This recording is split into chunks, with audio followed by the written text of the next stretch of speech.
என்னைக்குமே ஒவ்வொரு வினைக்கும் எதிர்வினை உண்டுங்கிறது உறுதி. அது நீங்க இந்த 11 வருஷம் நீங்க பண்ணின அட்டகாசம், இங்க தாங்க முடியாத அட்டகாசம். உங்களுக்கு வந்து இறுதி முடிவுரை வந்து இங்க எழுதப்பட்டுருச்சு. கூடிய சீக்கிரத்துல அது நடக்க போகுது. இது காங்கிரஸ் கேட்டிருக்காங்கன்றதுக்காக மட்டும் அமைதியாக இருக்கக்கூடாது. எல்லாருமே இதுதான் சரியான தருணம்.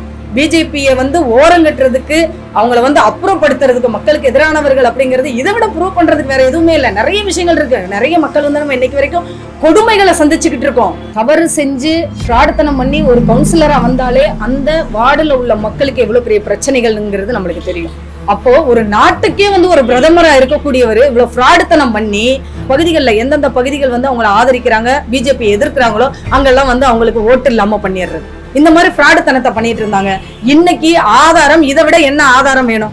இதுக்கு உரிய நடவடிக்கை கண்டிப்பா. இவர் பிரதமரா இருக்கிறதுக்கு யோகியதையே இல்லைன்னு தான் நம்ம பல வருஷமா சொல்லிக்கிட்டு இருக்கோமே. ராகுல் காந்தி அவர்கள் வந்து இதை நிரூபிச்சு இருக்கிறாரு. இந்த 2 ரூபாய்க்கு மெசேஜ் போடுறவங்களாம் முதல்ல புரிஞ்சுக்கோங்க, ஒட்டுமொத்தமா நம்ம பாதிக்கப்பட போறோம். பெரிய சிக்கல்ல இருக்கிறோம் இன்னைக்கு நாம.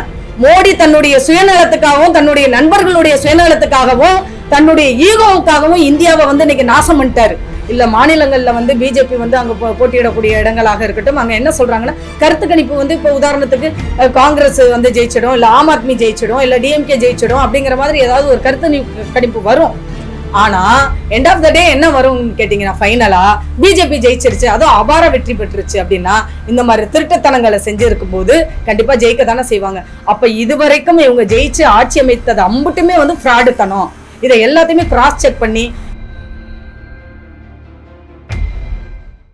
லிபர்டி தமிழ் நேயர்களுக்கு வணக்கம். இன்றைய நேர்காணலில் நாம் சந்திக்க இருப்பவர் ஆம் ஆத்மி கட்சியின் தமிழ்நாடு மாநில மகளிர் அணி தலைவி ஸ்டெல்லா அவர்கள். வணக்கம் மேடம். ராகுல் காந்தி அவர்கள் இன்றைக்கு தேர்தல் ஆணையத்தின் மீது அடுக்கடுக்கான குற்றச்சாட்டுகளை முன்வைத்திருக்கிறாரு. தேர்தலில் இந்த வாக்காளர்கள் எப்படியெல்லாம் திருட்டு வேலை பண்ணி பாஜக வெற்றி பெறுது அப்படிங்கிறத அம்பலப்படுத்தியிருக்காருன்னு சொல்லலாம். 40,000 பேருக்கு வந்து வீட்டு அட்ரஸ் 0 அப்படின்னு இருக்குங்கிறாரு. போலி வாக்காளர்கள், 70 வயதில் உள்ளவங்கெல்லாம் புதிய வாக்காளர்களாக சேர்ந்துருக்கிறாங்க. பல்வேறு குற்றச்சாட்டுகளை முன்வைக்கிறாரு. மிகப்பெரிய ஒரு அதிர்ச்சியாக தான் அந்த பார்க்க முடியுது.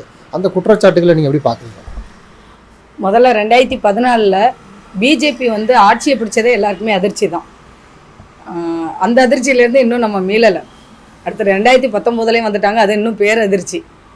இப்போ 2024 அவங்க ஆட்சி பிடிச்சது மக்களுக்கு பெரிய ஆபத்து. அந்த சூழ்நிலையை இப்போ நோக்கி வந்துட்டாங்க. இவ்வளோ வருஷமாக வந்து அவங்க பொய்யா பேசிகிட்டு இருந்தாங்க. தேர்தல் ஆணையத்து மேலே அவங்களுக்கு நம்பிக்கை இல்லையா, இதெல்லாம் வந்து நீதிமன்றங்களே கூட கேட்டாங்க. கடந்த நாடாளுமன்ற தேர்தலில் தேர்தல் ஆணையத்து மேலே உங்களுக்கு நம்பிக்கை இல்லையா, ஏன்னா நம்ம விவிபேடை பற்றி கேட்கும்போது அந்த இதெல்லாம் பேசினாங்க. இப்போ நீங்கள் சொன்னது இந்த வாக்குகள் வந்து மோசடி பண்ணியிருக்காங்க அப்படிங்கிறது வந்து உண்மையிலேயே எனக்கு வந்து பெரிய ஆச்சரியமாக தெரியவில்லை. காரணம் என்ன அப்படின்னு கேட்டிங்கன்னா, ஒவ்வொரு மாநிலத்திலையும் சரி நாடாளுமன்ற தேர்தல்களையும் இவங்க தொடர்ந்து ஃப்ராடுத்தனம் பண்ணி தான் இவங்க வந்து ஜெயிச்சிட்ருக்காங்க. ஒன்று டெக்னாலஜியை வச்சு பண்ணுறாங்க. இன்னும் சில இடங்களில் பார்த்தீங்கன்னா கம்மியான வாக்குகளை வந்து பெற்றிருந்தாங்கன்னா அதை வந்து அந்த பகுதிகளில் இருக்க வாக்காளருடைய மொத்த எண்ணிக்கையை விட அதிகமாக இருக்குது. இவங்க வந்து வின் பண்ண வாக்குகள் அப்படிங்கிற மாதிரி. இந்த மாதிரி ஃப்ராடுத்தனம் அடுக்கடுக்காக என்னன்னா, ஒட்டுமொத்தமாக சொல்ல போனால் இவங்க ஃப்ராடுத்தனம் பண்ணுறாங்க, பண்ணி தான் ஜெயிக்கிறாங்க. அது என்னன்னா விதவிதமாக வேற வேற மாதிரி பண்ணுறாங்க. இப்போ உதாரணத்துக்கு இவங்க ராகுல் காந்தி அவர்கள் வந்து சொல்லியிருக்கிறாங்க, நம்ம கர்நாடகா பெங்களூர் நார்த்து நாடாளுமன்ற தொகுதியில் மகதேவபுரா அப்படிங்கிறது வந்து ஒரு எம்எல்ஏ கான்ஸ்டுவன்சி. அந்த கான்ஸ்டுவன்சியில் பார்த்தீங்கன்னா இப்போ சமீபத்தில் ஒரு 5 மாதமோ 6 மாதத்துக்குள்ள மட்டும் 60,000 வாக்குகளை வந்து சேர்த்துருக்காங்க. ஏன் புது வாக்காளர்கள் இருக்க மாட்டாங்களா, விடுபட்ட போன வாக்காளர்கள் இருக்க மாட்டாங்களான்றது நம்மளுடைய கேள்விகளாக, மற்றவங்களோட கேள்விகளாக இருக்கலாம். ஆனால் இந்த சேர்த்தவங்க எல்லாமே 18 வயசுக்கு உட்பட்ட, 18லேருந்து ஒரு 20 வயசுக்குள்ள உள்ள வாக்காளர்கள் கிடையாது. எல்லாருமே 30, 35 வயசுலேருந்து 40, 45, 70 வரைக்கும் கூட இருக்குது அப்படிங்கிறது ஒரு அதிர்ச்சியான ஒரு தகவலாக இருக்குது. உண்மையில இது வந்து நிரூபிக்கப்பட்ட தகவல் தான். ரெண்டாவது என்ன சொல்லியிருக்காங்கன்னா, 40,000 வீடுகளில் பார்த்தீங்கன்னா 0, ஒரு வீட்டோடைய நம்பரே வந்து 40,000 டோர் நம்பர் வந்து 0ல் இருக்குது அப்படிங்கிறாங்க. ஒருத்தருக்கு 4 இடத்துல வாக்குகள் இருக்குது அப்படின்னு சொல்கிறாங்க. இப்போ இதை நம்ம இப்போ எங்கே எப்படி பார்க்கணும் அப்படின்னு பார்த்தீங்கன்னா, இப்போ எப்படி தமிழ்நாட்டில் 2026 பிஜேபி வந்து இங்கே பெரும்பான்மையை வந்து அமைக்கும்னு சொல்கிறதும் இந்த மாதிரி திருட்டுத்தனங்களை பண்ணுறதுக்கு தான். ஏன்னா நார்த் இந்தியாவிலேருந்து வந்திருக்கக்கூடியவங்களுக்கு இப்போ பாருங்கள், ஒருத்தருக்கே 4 வாக்குகள் இருக்குது அப்படின்னா அங்கிருந்து வந்தவங்க இது எப்படி கிராஸ் செக் எப்படி பண்ணுவீங்க? இது தேர்தல் ஆணையத்துக்கு முக்கிய பங்கு இருக்கு இல்லையா? இன்னைக்கு வந்து ராகுல் காந்தி அவர்கள் வந்து இதை நிரூபிச்சிருக்கிறாரு. இதே தான் ஏற்கனவே ஆம் ஆத்மி கட்சி ஏற்கனவே சட்டசபையில இவங்க எப்படி ஃப்ராடுத்தனம் பண்றாங்க, இந்த பேலட் மெஷின்ல எப்படி ஃப்ராடுத்தனம் பண்றாங்கன்றத ப்ரூவ் பண்ணி காமிச்சாங்க அரவிந்த் கெஜ்ரிவால் அவர்கள் வந்து. ஆனா அதை எல்லாத்தையுமே அவங்க வந்து ஏத்துக்கக்கூடிய இதுல வந்து தேர்தல் ஆணையம் இல்லை. ஏன்னா தனிப்பட்டு சுதந்திரமாக ஜனநாயக முறைப்படி வந்து பயணிக்கக்கூடியவங்க தான் இடி, எலெக்ஷன் கமிஷன், இவங்கெல்லாம் நீதிமன்றங்கள் எல்லாமே இன்னைக்கு எல்லாமே அவங்களுடைய கைப்பாவைகளாக இருக்கிறதுனால அப்போ வந்து அது வந்து பெரிய அளவில் எடுபடலை. இன்னைக்கு இந்த விஷயத்த சொல்லியிருக்கிறாங்க. அப்போ இது யார் மேல தண்டிக்கணும்? ஒண்ணு இதை பயன்படுத்தி ஜெயிக்கக்கூடிய கட்சிகள் மேலையா, இல்ல இதை பத்தி கண்டுக்காம இருக்கக்கூடிய பிரதமர் மேலையா, இல்ல இதுக்கு எல்லாத்துக்கும் உடந்தையாக இருக்கக்கூடிய தேர்தல் ஆணையத்து மேல வந்து நடவடிக்கை எடுக்கிறது? ஆனா கண்டிப்பாக இதுக்கு நடவடிக்கை எடுக்கணும்ல. இது ஜனநாயகத்தின்படி இந்திய அரசியல் சாசன சட்டப்படி இது மிகப்பெரிய தவறு இல்லையா? தவறுன்னு கூட சொல்லக்கூடாது, குற்றம் இல்லையா? இது இந்திய மக்களை வந்து இந்திய ஜனநாயகத்தை வந்து ஏமாத்தினது தானே. அப்போ இவங்க மேல கடுமையான தண்டனை எடுக்கணும், கொடுக்கணும். இதுக்கு பொறுப்பேற்று கண்டிப்பாக பிரதமர் மோடி அவர்கள் வந்து பதவி விலகணும். இது மட்டும் இல்ல, இப்ப நடந்து முடிஞ்சிச்சு இல்லையா 2025 டெல்லியில தேர்தல். இன்னைக்கு நாங்க வந்து ஆம் ஆத்மி சதியினுடைய சூழ்ச்சியினுடைய சதிகளால அவங்களுடைய நாங்க வந்து இன்னைக்கு அங்க வந்து ஆட்சியை இழக்கக்கூடியதுக்கு முக்கிய காரணம் இது போன்ற திருட்டுத்தனம் தான். இது போன்ற அயோக்கியத்தனமான இந்த திருட்டுத்தனமான பிஜேபியினுடைய இந்த வேலைகள் தான் அங்க காரணமா இருந்தது. அரவிந்த் கெஜ்ரிவாலை வந்து ஜெயிக்க வச்சிடக்கூடாது, அவரை சட்டசபைக்குள்ளேயே வர விட்டுறக்கூடாதுங்கிறதுக்காக அதுக்கு முன்னாடி கிட்டத்தட்ட 35,000 39,000 வாக்குகளை வந்து அங்க வந்து நீக்கி இருக்காங்க. அப்ப இது வந்து எவ்வளவு பெரிய திருட்டுத்தனமான இது ஒட்டுமொத்த தொகுதிகள்லயும் அங்க இருக்கக்கூடிய அனைத்து தொகுதிகளிலுமே இது மாதிரி நிறைய வேலைகளை வந்து பண்ணியிருக்கிறாங்க. இது மட்டும் இல்ல, ஏற்கனவே நம்ம உங்களுடைய இதே பேட்டியில தான் நான் சொல்லியிருப்பேன். ராஜஸ்தான்ல எனக்கு குறிப்பிட்ட அந்த நம்பர்ஸ் வந்துட்டு எனக்கு ஞாபகம் இல்லை. ஒரு தொகுதியில அதே மாதிரி தான் ஜெயிச்சுட்டாங்க, பிஜேபி ஜெயிச்சுட்டாங்க. அங்க எல்லாத்தையும் வந்து கிராஸ் செக் பண்ணும்போது என்ன நடந்திருக்குன்னா, அங்க வாக்குகள் இப்போ ஒரு உதாரணத்துக்கு ஒரு 50,000 வாக்குகள் இருக்கு. அந்த 50,000 வாக்குகள்ல எத்தனை பேர் ஓட்டு போட வருவாங்க? ஒரு 60% அப்படின்னா கூட ஒரு ஆவரேஜா வச்சுக்கிற ஒரு 25,000 to 30,000 வாக்குகள் வந்து மொத்தமா வந்து ஓட்டு போட வந்திருப்பாங்க. ஆனா இவங்க எவ்வளவு தெரியுமா ஜெயிச்சேன்னு சொன்னாங்க? 50,000 வாக்குகளுக்கு மேல ஜெயிச்சேனாங்க. அந்த மாதிரி ஃப்ராடுத்தனம் பண்ணக்கூடியவங்க. அப்பவே தேர்தல் ஆணையம் இதை கண்ணும் கருத்துமாக கவனிச்சு அதை சரி செஞ்சிருக்கணும். இன்னைக்கு வரைக்கும் இதை வந்து தொடருது அப்படின்னா, இப்போ ஒண்ணும் இல்ல, ஒரு எலெக்ஷன் முடிஞ்சிருது, அது நாடாளுமன்ற தேர்தலாக இருக்கட்டும், இல்ல மாநிலங்கள்ல வந்து பிஜேபி வந்து அங்க போட்டியிடக்கூடிய இடங்களாக இருக்கட்டும், அங்க என்ன சொல்றாங்கன்னா கருத்து கணிப்பு வந்து இப்போ உதாரணத்துக்கு காங்கிரஸ் வந்து ஜெயிச்சிடும், இல்ல ஆம் ஆத்மி ஜெயிச்சிடும், இல்ல டிஎம்கே ஜெயிச்சிடும் அப்படிங்கிற மாதிரி ஏதாவது ஒரு கருத்து கணிப்பு வரும். ஆனா எண்ட் ஆஃப் த டே என்ன வரும்னு கேட்டீங்கன்னா, ஃபைனலா பிஜேபி ஜெயிச்சிருச்சு, அதுவும் அபார வெற்றி பெற்றுருச்சு அப்படின்னா இந்த மாதிரி திருட்டுத்தனங்களை செஞ்சிருக்கும் போது கண்டிப்பா ஜெயிக்க தானே செய்வாங்க. அப்ப இதுவரைக்கும் இவங்க ஜெயிச்சு ஆட்சி அமைத்தது அம்புட்டுமே வந்து ஃப்ராடுத்தனம். இதை எல்லாத்தையுமே கிராஸ் செக் பண்ணி இது வந்து இந்தியா இதனால பல இழப்புகளை வந்து சந்திச்சிருக்கு. இன்னைக்கு வரைக்கும் வந்து பல இழப்புகளை சந்திச்சிருக்கு. அதுக்கு வந்து உறுதுணையாக இருந்த அந்த நேரங்கள்ல நீதிமன்றங்கள் கூட சில வந்து நம்மளுக்கு சொன்னாங்க. என்ன நம்ம எல்லாம் கேட்டோம், சரி எங்களுக்கு வந்து உங்களுடைய டெக்னாலஜில எங்களுக்கு வந்து சந்தேகமா இருக்கு, பேலட் பேப்பரை கொண்டுகிட்டு வாங்க, இதுல எந்த பிரச்சனையும் இருக்காது அப்படின்னு சொன்னப்ப சரி நீங்க அதை கூட பண்ண வேண்டாம், விவி பேடுன்னு ஒண்ணு இருக்கு இல்லையா, நம்ம யாருக்கு வாக்களிக்கிறோங்கிற ஒரு சீட்டு ஒண்ணு வரும், அந்த சீட்டை ஒரு குறிப்பிட்ட வருஷத்துக்கு வந்து நம்ம பாதுகாத்து வைக்கணும். ஏதாவது இந்த மாதிரி பிரச்சனைகள் இருக்குன்னா அதை வந்து மறுபடியும் ரீகவுண்ட் பண்றதுக்கு. அதையே என்ன சொன்னாங்க, அதை அட்லீஸ்ட் எங்களுக்காக 50% எண்ணுங்கன்னு சொல்லி நம்மளை போன்றவங்க வந்து கேட்டாங்க. அப்ப கேட்கும்போது நீதிமன்றம் என்ன சொன்னிச்சு, தேர்தல் ஆணையத்து மேல உங்களுக்கு வந்து பெரிய நம்பிக்கை இல்லையா அப்படின்னு. அப்புறம் எதுக்கு விவி படங்கிற ஒரு சிஸ்டம் கொண்டுட்டு வரீங்க? அப்போ ஆக மொத்தத்துல இது எல்லாமே வந்து பிஜேபிக்கு ஆதரவாக மக்களுக்கு எதிரான ஒரு தீர்ப்புகளாகவும் பரவலா வந்து இந்த விஷயம் வந்து தொடர்ந்து நடந்துகிட்டு இருக்கு. இப்ப நடந்திருக்கக்கூடிய இந்த விஷயத்துல இது காங்கிரஸ் கேட்டிருக்காங்கன்றதுக்காக மட்டும் அமைதியாக இருக்கக்கூடாது. எல்லாருமே இதுதான் சரியான தருணம். பிஜேபியை வந்து ஓரங்கட்டுறதுக்கு, அவங்கள வந்து அப்புறப்படுத்துறதுக்கு, மக்களுக்கு எதிரானவர்கள் அப்படிங்கிறது இதை விட ப்ரூவ் பண்றதுக்கு வேற எதுவுமே இல்லை. நிறைய விஷயங்கள் இருக்கு. நிறைய மக்கள் வந்து நம்ம இன்னைக்கு வரைக்கும் கொடுமைகளை சந்திச்சுக்கிட்டு இருக்கோம். ராகுல் காந்தி குற்றச்சாட்டுகளை முன்வைத்தாரு, இன்றைக்கு ஆதாரங்களோட வெளியிட்டிருக்கிறாரு, அம்பலப்படுத்திருக்கிறாரு. ஆனா தேர்தல் ஆணையம் இதுவரைக்கும் எந்த கருத்தும் சொல்லல. அந்த ஆதாரங்களை, அந்த சிசிடிவி ஃபுட்டேஜை கூட வெளியிட மறுக்கிறாங்க. அது வந்து தேர்தல் ஆணையம் என்ன சொல்றாங்கன்னா, தோத்தா எப்பவுமே இது போலதான் பேசுவாங்க, இதெல்லாம் ஒரு போலியான குற்றச்சாட்டு, தினமும் ஒரு குற்றச்சாட்டு சொல்றாங்க, இதெல்லாம் கடந்து போங்க அப்படிங்கிறாங்க தேர்தல் ஆணையம். அதாவது போலியான குற்றச்சாட்டு நீங்க கடந்து போங்கன்னு சொன்னாங்க. ஆனா இன்னைக்கு ஆதாரங்கள் நிரூபிக்கப்பட்டிருக்கு இல்லையா? அப்ப இதுக்கு தேர்தல் ஆணையம் இது வரைக்கும் மௌனம் காக்கிறது என்ன, எப்படி எடுத்துக்கிறது? இது மிக தவறான ஒரு விஷயம். அப்ப என்ன பண்ணணும்னா, சில விஷயங்கள்ல தமிழகத்திலும் சரி இந்தியாவிலும் சரி தாமாக முன் வந்து நீதிமன்றங்களை வந்து சில வழக்குகளை வந்து எடுக்கிறாங்க. அதே மாதிரி இந்த இதுக்கு வந்து நீதிமன்றம் தானாக முன் வந்து இதை வந்து கண்டிப்பாக இதை வந்து சரி செய்யறதுக்குன்னு இல்லை, இவர்கள் செய்த தவறை அவங்களுக்கான நடவடிக்கை என்ன எடுக்கணும், யார் யார் மேல நடவடிக்கை எடுக்கணும், தேர்தல் ஆணையத்து மேல தான் எடுக்கணும். அவங்க தானே இவ்வளவு பெரிய தவறு நடக்கிறதுக்கு, இவ்வளவு பெரிய குற்றம் நடத்துறதுக்கு வந்து உடந்தையா இருந்திருக்காங்க. அன்னைக்கே ஒரு இடத்துல ஒரு தவறு நடக்குது அப்படின்னு சொல்றப்ப அதை வந்து சரி செய்யறதுக்கு ஏன் அவங்க முற்படலை? அப்ப நீதிமன்றம் தான், வேற வழியே இல்லை. இது வந்து ஒட்டுமொத்த இந்திய மக்களினுடைய உரிமை. இது நம்ம வந்து ஏமாத்தப்படுறோம். நாளைக்கு தமிழ்நாட்டுல நடக்க 2026 நம்ம நெருங்கிட்டு இருக்கோம். நாளைக்கு அடுத்து பீகார் தேர்தல் வரப்போகுது, இங்க அதுக்கு முன்னாடி பீகார் தேர்தல் வரப்போகுது. அப்ப தொடர்ந்து தேர்தல்கள் நடக்குது அப்படின்னா கண்டிப்பா மக்கள் ஏமாற்றப்படக்கூடாது.